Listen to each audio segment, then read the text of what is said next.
Assalamualaikum warahmatullahi wabarakatuh. Saya bocah-bocah saiki lungguh sing anteng Pak Samsul arep cerita meneh. Iki ceritane tentang kurban-kurbane keris Empu Gandring. Ceritane ngene cah.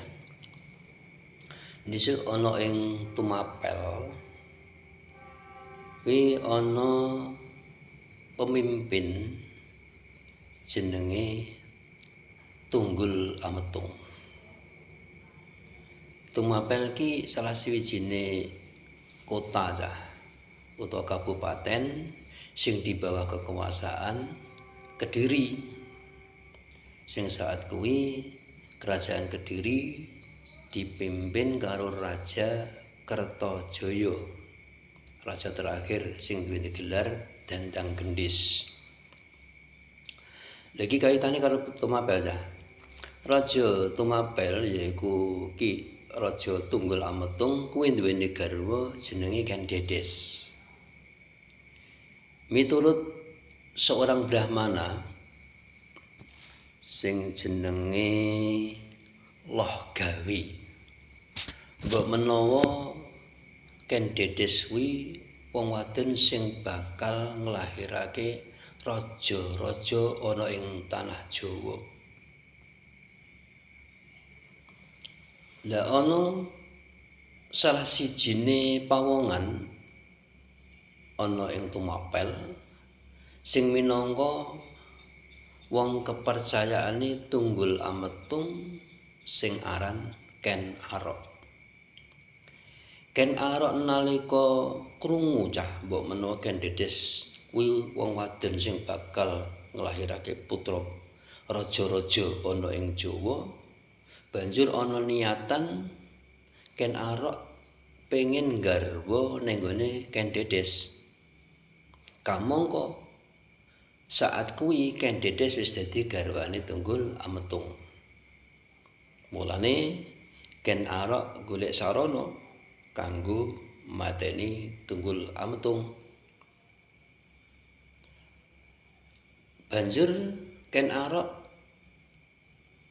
goleki pawongan sing iso gawe senjata sakti awujud keris. Banjur ketemu wong sing ahli gawe keris yaiku Empu Gandring. Ana ing kono Ken Arok pesen ning gone Empu Gandring supaya digawekake keris lan Empu Gandring mung diweni wektu sak wengi ya. Mung sak wengi. Lan Empu Gandring nyanggupi. Nalika esuk diparani keris wis dadi nanging urung ana kerangkane. Durung ana wadahe cah. Banjur Ken Arok muring-muring. Mula kerise sakwise dioyok banjur ditujesno ning gone Empu Gandring. Banjur Empu Gandring mau sekarat cah.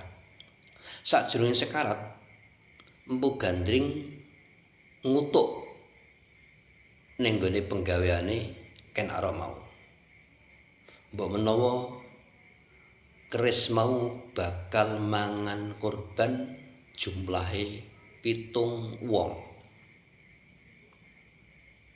Banjur Empu Gandring sedo. Tumeka ing Tumapel Ken Arok banjur mamerake gamane gaweane Empu Gandring mau ning gone kancane sing padha-padha dadi pegawai ana ing Tumapel yaiku Kebo Ijo. Kebo Ijo tertarik karo keris iki mau cah. Tertarik banjur njaluk izin ning gone Ken Arok supaya disilihi keris Empu Gandring mau. Banjur Ken Arok enek kesempatan, rumangsa enek kesempatan banjur keris mau diampilake marang Kebo Ijo. Lah Kebo Ijo nalika nyekel utawa nyilih keris Empu Gandring mau dipamer-pamerno ning gone kanca-kancane cah. Termasuk ning gone para prajurit-prajurit ana ing tumapel kono.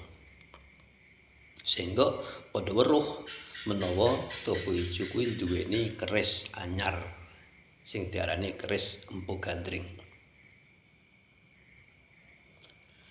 Suwijine dina nalika Kebo Ijo pas pinuju turu cah karo Ken Arok, keris mau dicupuk, dicolong. Banjur digawa tumuju ana ing sajroning kraton. Banjur keris mau kanggo merjaya utawa mateni Ratu Tunggul Ametung. Akhirnya Ratu Tunggul Ametung meninggal ya. Lah ning kene enek tandha bukti keris sing mancep ana ing dadane Raja Tunggul Ametung yaiku keris Empu Gandring. Lan wong-wong wis padha ngerti menawa sing duweni keris mau Kebo Ijo, mula sing dituduh yaiku Kebo Ijo. Akhire dilaksanakno Kebo Ijo dieksekusi yaiku dibunuh nganggo nggunakake keris Empu Gandring mau. Terus Kebo Ijo mati. Banjur Ken Arok garwa ning gone Ken Dedes sing rikala iku Ken Dedes uga lagi ngandhut jabang bayi sing patutan karo Raja utawa Ratu Tunggul Ametung. Ken Arok merintah ana ing tumapel kono. Banjur saksuwene dadi raja ana ing tumapel kono, Ken Arok berontak ning gone Kediri. Akhire Ken Arok menang. Terus kekuasaane wilayah mau terus dipindahno ana ing Singosari. Kerajaane banjur diarani Kerajaan Singosari.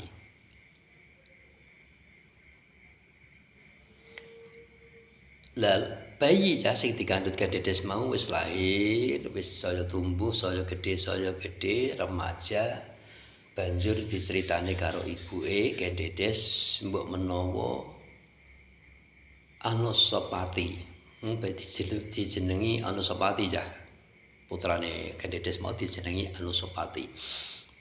Menawa Anusapati kuwi dudu putrane Raja Ken Arok Dewi.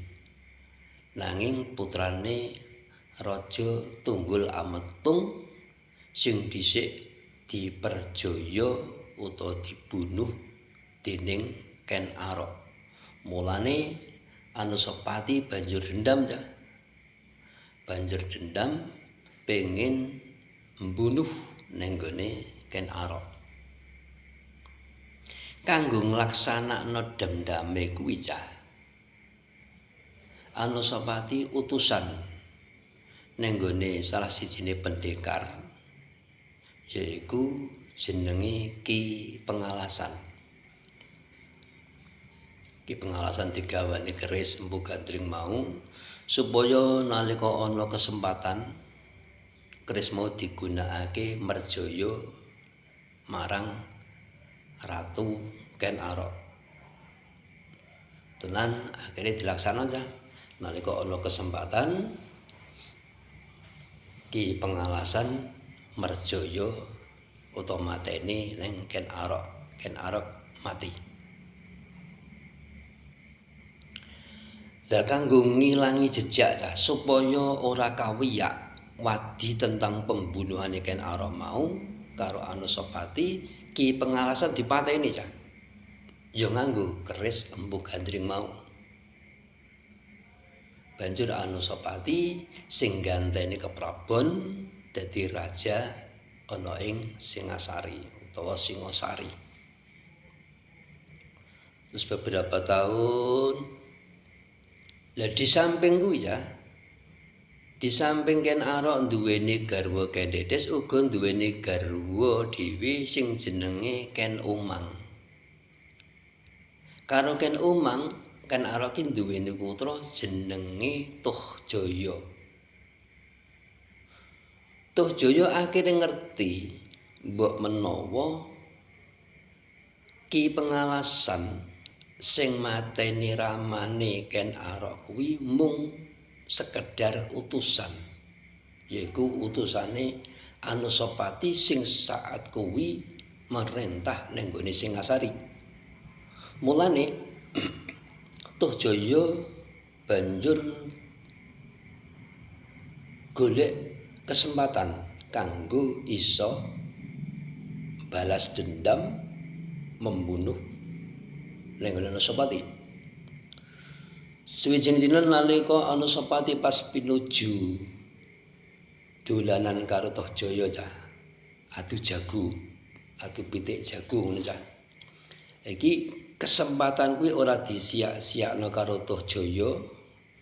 Keris Empu Gandring dipundhut terus ditancepno ning gone dadane Anusapati. Sakala Anusapati uga dadi korban keris Empu Gandring. Banjur Singasari diperintah karo Tohjaya anake Ken Arok patutan karo Ken Umang. Nalika Tohjaya merintah ana ing Singasari kono perasaane orang tenang cah. Ora tenang, merasa terancam. Mergo Anusapati uga duweni putra jenenge Ranggawuni.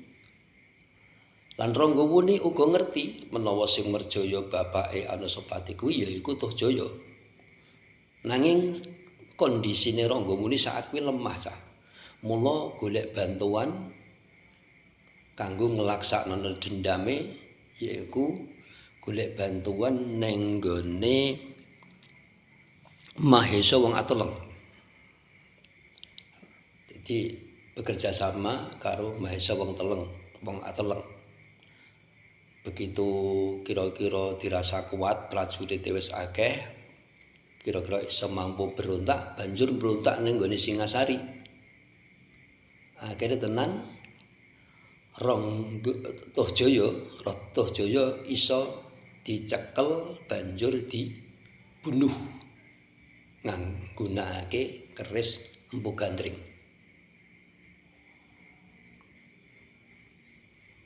Akhire Singasari dicekel karo Ranggawuni sebagai raja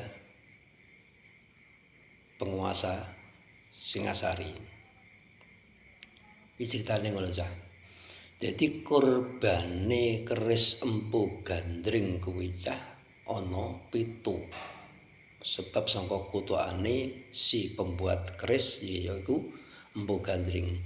Siji sing dadi korbane yaiku Empu Gandring dhewe. Nomor 2 Ratu Tunggul Ametung.